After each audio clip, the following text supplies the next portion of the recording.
Sepertinya saya tidak memilih jadi guru. Cuma karena saya dulu kuliahnya di UNJ atau di Yogyakarta, eh, jadi memang untuk jadi guru ya. Jadi gini, dulu itu saya pernah masuk perguruan tinggi tanpa tes. Dan waktu itu saya memilih jurusan PKN karena saya menganggap bahwa ini adalah pelajaran yang paling mudah saya sampaikan. Saya tidak tahu kalau setelah saya dapat itu tidak boleh tidak diambil, tapi harus diambil. Jadi karena saya jalurnya PMDK, kemudian saya dapat, akhirnya saya ambil, saya kuliah. Dan kalau kita sudah kuliah di UNJ, apalagi jurusan PKN, ini kemungkinan besarnya akan menjadi guru. Jadi guru itu sebetulnya bukan cita-cita utama saya pada saat itu. Ya, saya PNS dari tahun 99, artinya ini adalah tahun yang ke-23 ya. 24 lah.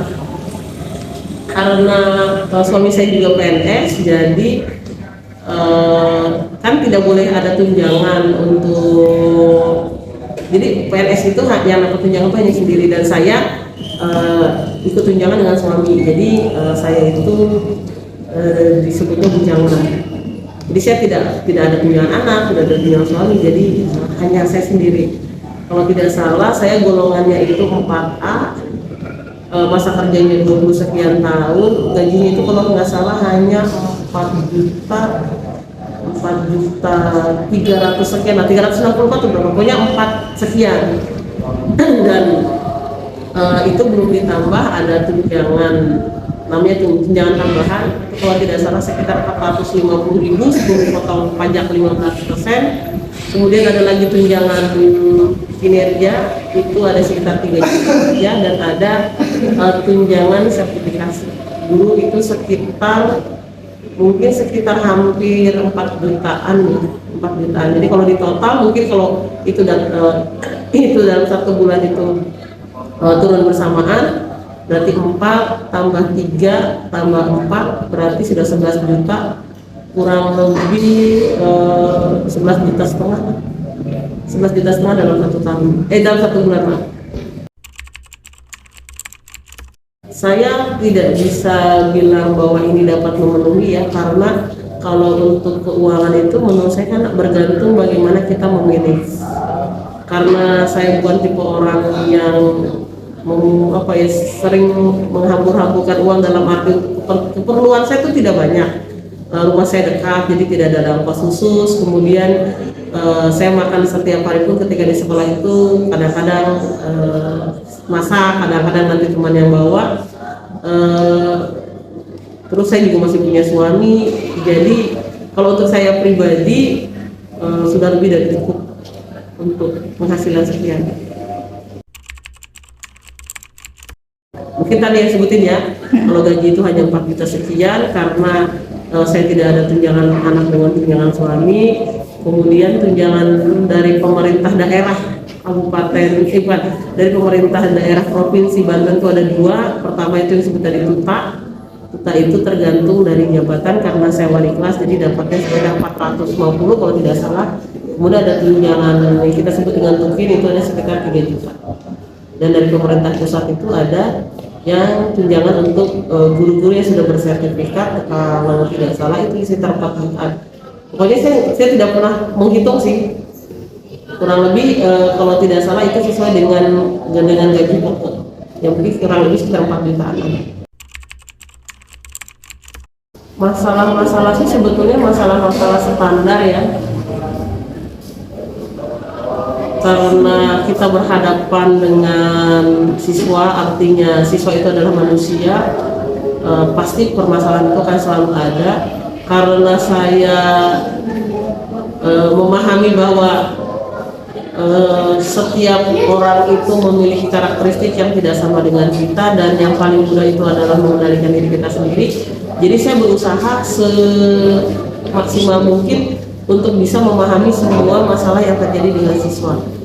Mungkin pada saat ini yang paling saya rasakan itu adalah pasca pandemi ini, saya merasa etos belajar siswa itu agak kurang. Ya saya sih tidak menyalahkan karena siswa yang sekarang itu kan mengalami masa pandemi yang tidak sebentar. Siswa ini mengalami distance learning dan belajar di rumah lebih banyak, sehingga ini nanti akan berimbas juga terhadap etika. Jadi saya sih lebih mengedepankan bahwa anak-anak sekarang itu dari segi etika memang agak harus harus dibimbing lagi lah, ibaratnya seperti itu, agak berbeda dengan tahun-tahun sebelumnya. Kemudian kemampuan belajar sih mungkin kalau mereka belajar sama, tapi kayaknya semangat belajarnya mungkin yang kurang karena mungkin mereka terlalu nyaman, terlalu lama mereka berada di rumah. Mungkin itu saja sih. Kalau sisanya sih, kalau misalkan ada siswa yang nakal, siswa yang begitu, nggak cuma hari ini, dari dulu juga yang namanya siswa itu pasti ada yang seperti itu.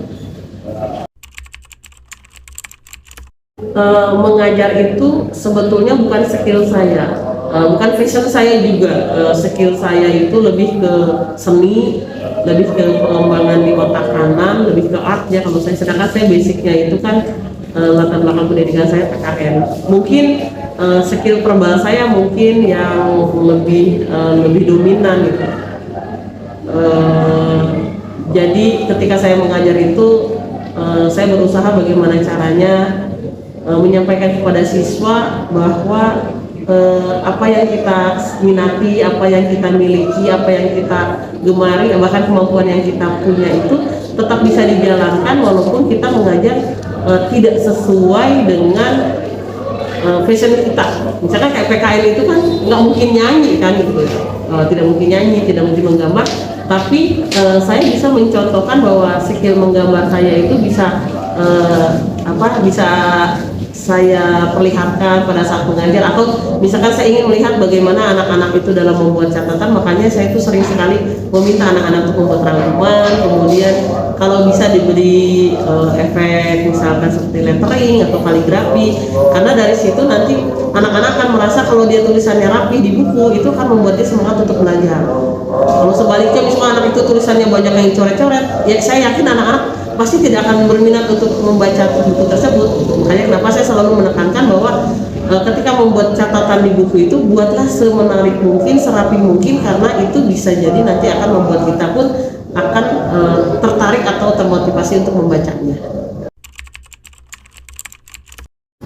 Suka pasti banyak, duka juga pasti ada.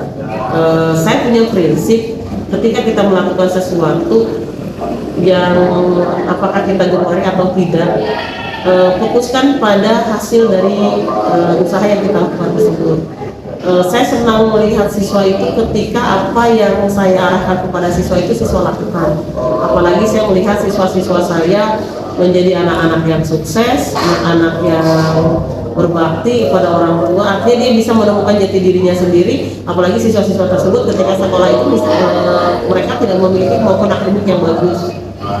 Kalau dukanya sih ya itu tadi, karena tidak mudah menghadapi benda hidup, artinya mereka itu membutuhkan suatu keyakinan. Kadang pengulangan kita harus sering mengingatkan, kemudian harus kita juga harus jadi role model mereka, karena tidak mungkin seorang guru itu memberikan contoh-contoh yang sebetulnya secara pribadi dia sendiri tidak menjalankan.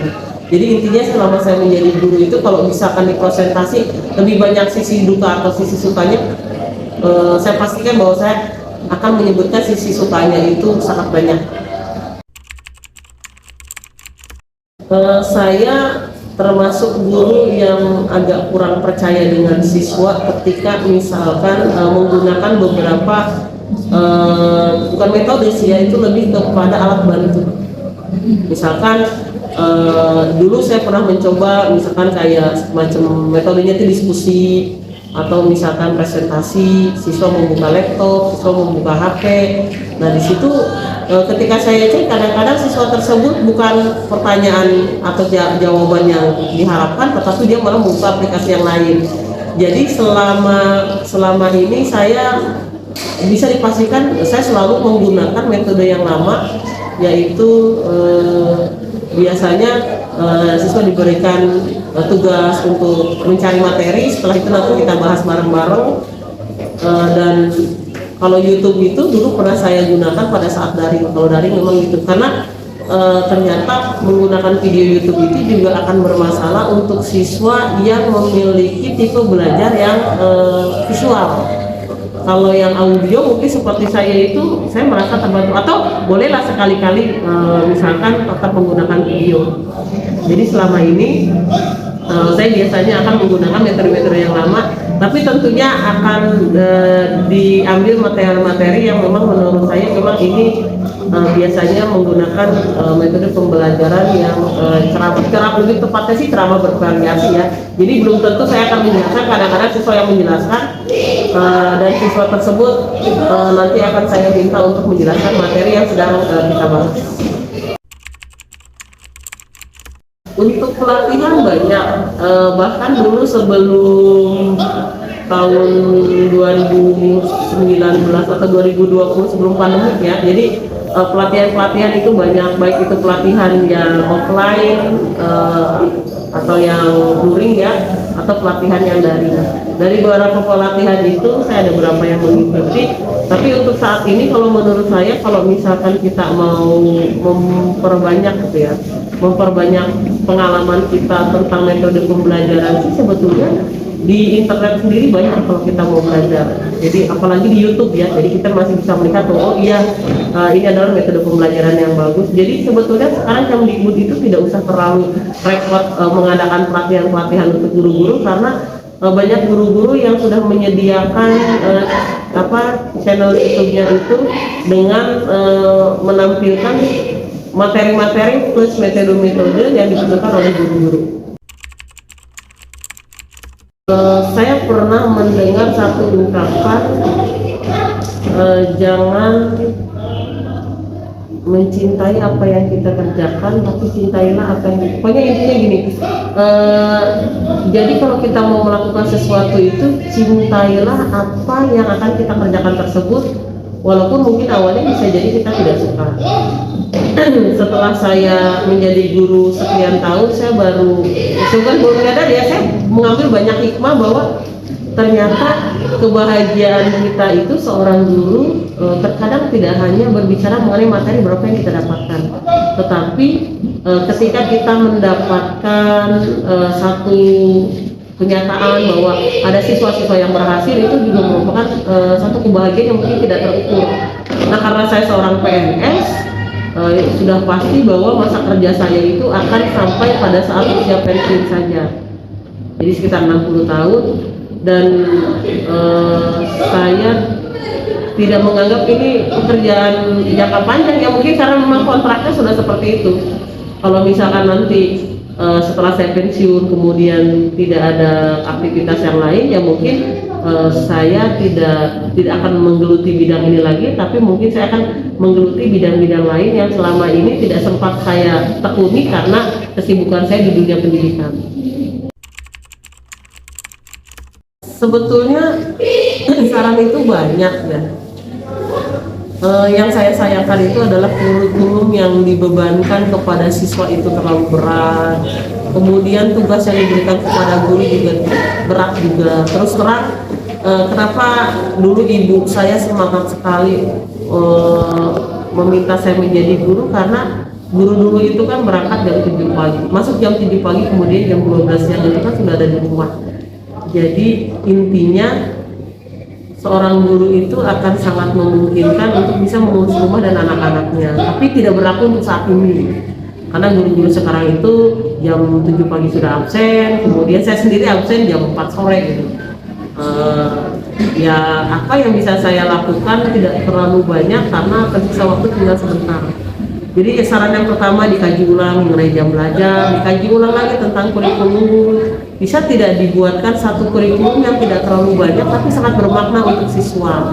Jadi siswa itu tidak harus mempelajari semua, sehingga ketika saya melihat siswa-siswa yang lulusan SMA, dia siap turun di masyarakat untuk menerapkan ilmu-ilmunya, tidak ketika dia mendapatkannya setengah-tengah. Bahkan saya lebih menyukai ketika saya dulu SMA, materinya tidak terlalu banyak, tapi sangat bermakna. Mungkin ini saran ya untuk pemerintah, artinya bahwa kurikulum di Indonesia itu jelas-jelas terlalu berat. Jangankan untuk SMA, untuk SD sendiri, kemudian juga untuk SMP, bahkan untuk TK saja kadang-kadang mereka diharuskan sudah bisa membaca dan menulis. Jadi ada baiknya mungkin Menteri Kebudayaan kita, Menteri Pendidikan dan Kebudayaan kita itu pilihlah dari orang yang memang dia memiliki latar belakang guru, latar belakang kepala sekolah. Jadi dia tahu pasti bahwa kebutuhan sekolah itu apa, kemudian kegiatannya apa. Jadi dia tidak membuat program-program yang dia sendiri yakin bahwa ini tidak akan berjalan di sekolah karena ini sangat memberatkan. Jadi kalau misalkan gurunya capek, kemudian siswanya capek, apakah memungkinkan bahwa tujuan pendidikan itu akan tercapai? Jadi saya khawatir anak-anak kita itu akan menganggap sekolah itu menjadi sesuatu yang melelahkan, padahal dia lupa bahwa sebetulnya sekolah ini harusnya dijadikan sebagai satu pengalaman belajar yang sangat menyenangkan.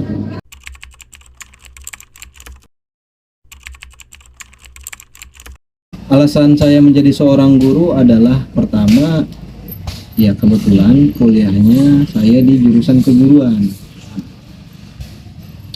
Lalu yang kedua, saya juga ingin apa yang saya dapat di perkuliahan bisa diimplementasikan, artinya bisa disalurkan lagi sehingga ilmu yang saya dapat di perkuliahan akhirnya tidak luntur atau tidak lupa. Saya masih honorer provinsi, jadi bukan ASN. Untuk pendapatan honorer Provinsi Banten untuk guru sekolah negeri tingkat SMA itu nominalnya adalah 1.700.000. Itu untuk di Kabupaten Tangerang. Kebutuhan harian itu sudah dirumuskan untuk sektoral itu ada namanya upah minimum regional. Kabupaten Tangerang sendiri sudah dirincikan sedemikian rupa sehingga muncullah namanya nominal UMR.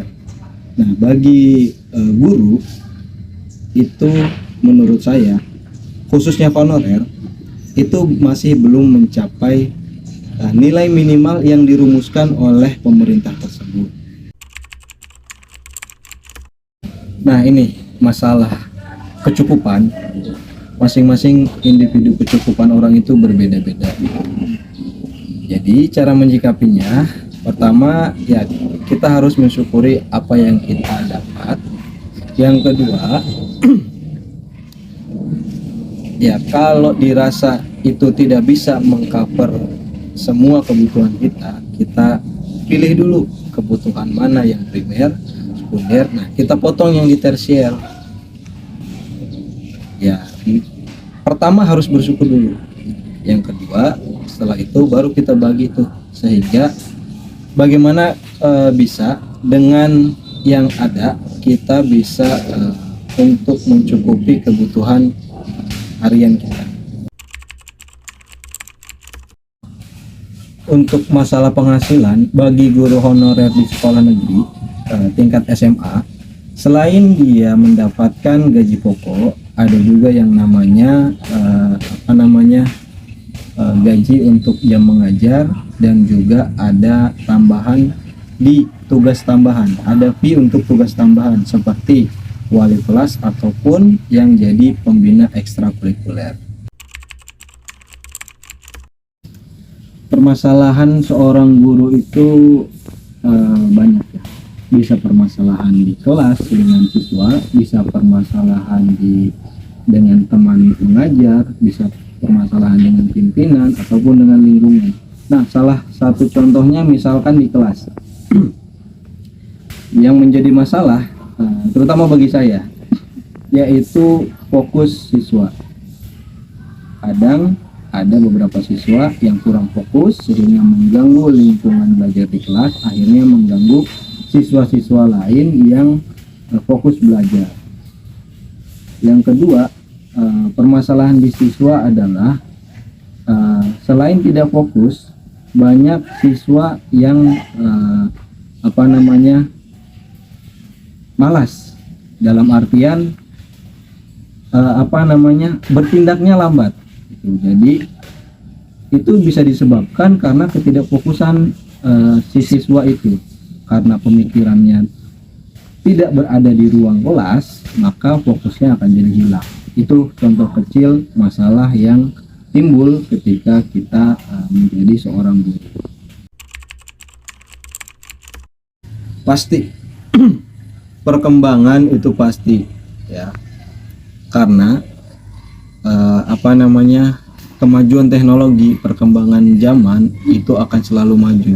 Ketika gurunya tidak bisa mengikuti perkembangan zaman, maka si guru itu nanti tidak bisa mengikuti alur belajar siswa yang sedang dihadapinya.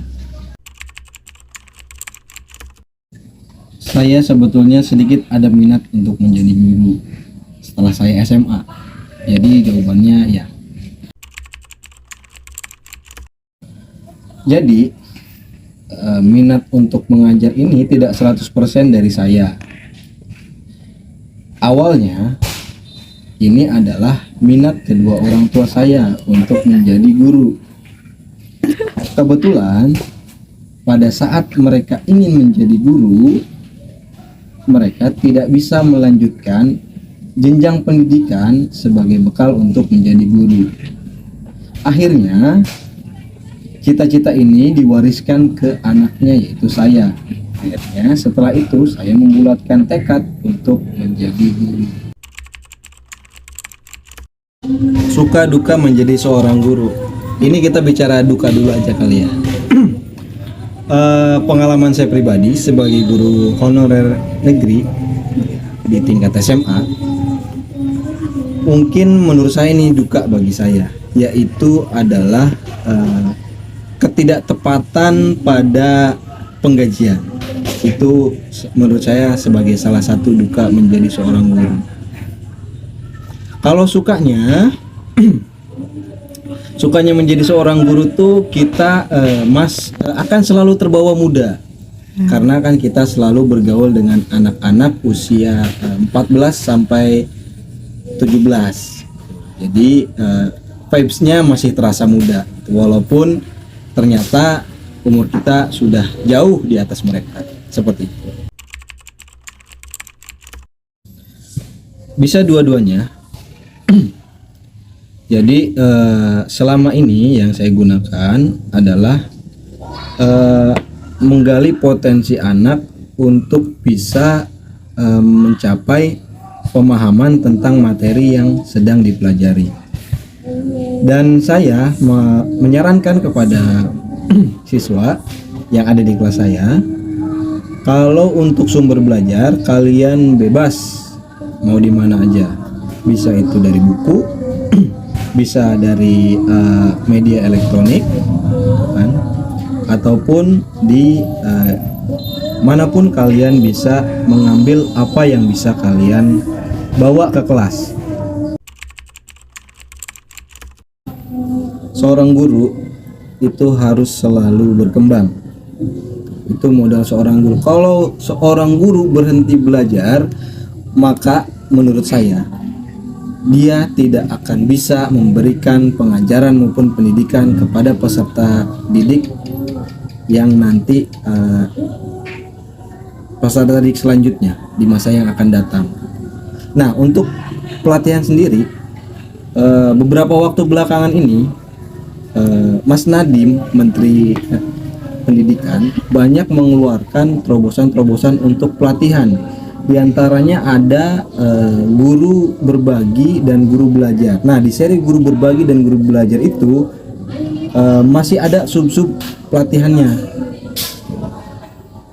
Dan masih banyak pelatihan-pelatihan yang lain. Ada guru penggerak, ada program profesi guru dan lain sebagainya.